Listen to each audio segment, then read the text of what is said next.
பிரியமானவர்களே, இயேசுவின் நாமத்தினால் உங்களை வாழ்த்துகிறேன். 1 சாமுவேல் 17வது அதிகாரம் 47வது வசனம்.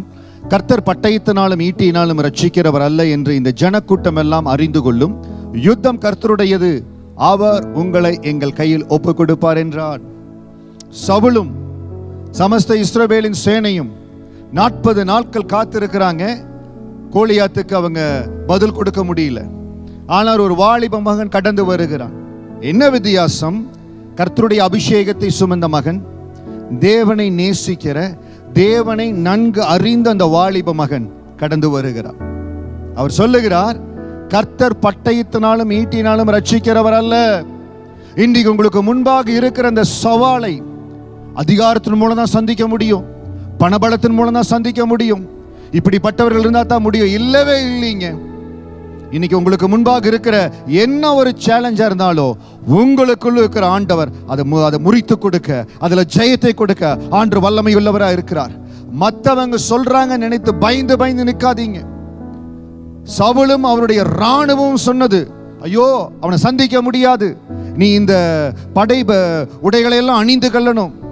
தாவீது சொன்னார், இதெல்லாம் எனக்கு ஒத்து வராது, நான் இருக்கிறபடி கடந்து போறேன்.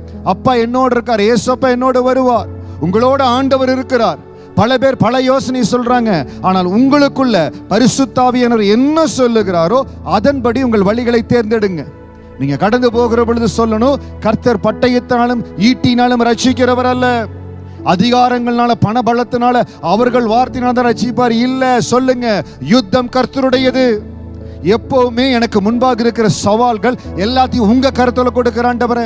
யுத்தம் கர்த்தருடையது. தேவன் தான் யுத்தம் செய்ய போறார். அந்த இடத்துல தேவனுடைய பிரதிநிதியா நான் கடந்து போக போறேன். நான் முன்பாக போக போறேன். எனக்கு முன்பாக அவருடைய சமூகம் கடந்து போக போகுது. நீங்க எந்த இடத்துல பயந்து பயந்து நின்று கொண்டு இருக்கிறீங்களோ, இன்னும் பல மாதங்கள் நீங்க பயந்து பயந்து நின்னா இப்படியே தான் இருப்பீங்க. உங்களுக்கு முன்பாக தேவன் கடந்து போகிறார். ஜெபத்தோடு 3 நாள் உபவாசம் இருந்து கர்த்தருடைய நடத்துதல்படி, கர்த்தருடைய அந்த ஆவியானவர்களை நடத்துகிறபடி அந்த சேலஞ்சை எதிர்கொள்ளும்படியாய் கடந்து போங்க. யுத்தம் கர்த்தருடையது. உங்களுக்கு எதிராக இருக்கிற சூழ்ச்சி செய்கிற மனிதர்களை, உங்களுக்கு எதிராக இருக்கிற அந்த சேலஞ்சை எது முடியல, உங்களால செய்ய முடியலன்னு சொல்றாங்களோ, எந்த காரியத்தை நீங்க மேற்கொள்ள முடியாதுன்னு சொல்றாங்களோ, உங்களை எங்கள் கையில் ஒப்பு கொடுப்பார் என்று தாவீது தைரியமாய் அந்த பெலிஸ்தரை நோக்கி கடந்து போன பொழுது தைரியமா கடந்து போங்க. இவ்வளவு நாள் பொறுத்திருந்தது போதும், யுத்தம் கர்த்தருடையது என்று சொல்லி 3 நாள் உபவாசத்தோடு காத்திருந்து ஆவியானவர் நடத்துகிறபடி கடந்து செல்லுங்க.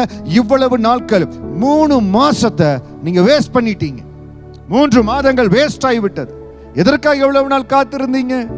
தேவ சமூகத்துல 3 நாள் உபவாசம் இருங்க. அதற்கு பிறகு ஆண்டவர் உங்களை எந்த பாதையில் நடத்துறாரோ உங்களுக்கு வழிகள் திறக்கப்படும். உங்களுக்கு போன் கால்ஸ் வரும், ஆவியானவர் நடத்துவார். அந்த நடத்துதல்படி கடந்து போங்க. அப்பா உங்களுக்கு ஜெயத்தை ஆயத்தப்படுத்தி வச்சிருக்கிறார். குதிரை யுத்த நாளுக்கு ஆயத்தப்படும் ஜெயமோ கர்த்தரால் வரும். உங்க இருதயத்தில் இருக்கிற கலக்கம் மாறுவதாக என்னோட கூட சொல்லுங்க, யுத்தம் கர்த்தருடையது, யுத்தம் கர்த்தருடையது. என் ஆண்டனுக்கு முன்பாக கடந்து போவார், எனக்கு ஜெயத்தை கொடுப்பார். 3 மாதத்தை நீங்க வேஸ்ட் பண்ணிட்டீங்க. தயவு செய்து திரும்ப டிலே பண்ணாதீங்க. இப்பொழுது 3 நாள் உபவாசத்துக்கு ஆயத்தமாங்க. அந்த உபவாச நாட்கள் முடிந்த பிறகு அடுத்த ஸ்டெப் எடுங்க. அற்புதத்தையும் அடையாளத்தையும் நீங்க சுதந்திரித்துக் கொள்வீங்க. தேவன் உங்களை ஆசீர்வதிப்பார். God bless you.